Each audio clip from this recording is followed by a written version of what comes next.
لولا ينهاهم الربانيون ولن من کوي دی خلق لرا دغ الله والا خلق والاحبار او عالمان عن قولهم الاثم داغ وینا د دوینا چې د ګناه وینا دا واکلهم السحت او د خړلو د دوینا حرام لرا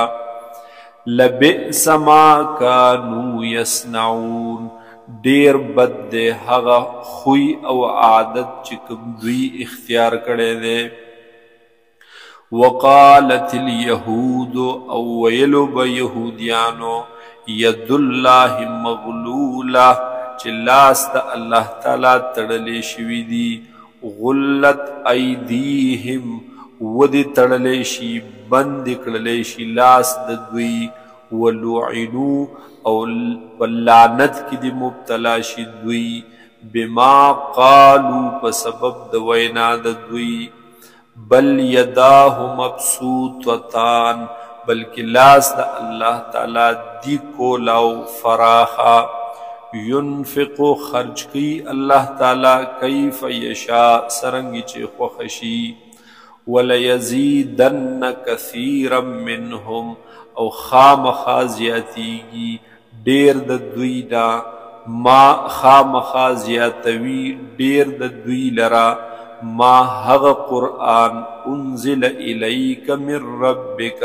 چې نازل کړل شوی دی تا ته ستا د رب د جانبا طغیانا و کفرا په اعتبار د سرکشی سره او د کفر سره والقینا او من غرزولی بینهم العداوة پمینز د دوی کی دشمنی والبغضاء او بغض لرا کینه لرا الى یوم القیامة ترز د قیامتا کلما اوقدو نارا هر واری چی دوی بلکی ور للحرب د جنگ د پارا اطفأها الله نمڑ کی اللہ تعالی د دوی د غور د سازشونه ورله ختم کی ويسعون فی الارض فسادا او خوروی دوی کوشش کوي دوی پزمک کی د فساد او دورانی والله لا يحب المفسدين اللہ تعالی نخوخوی فسادیان خلق لرا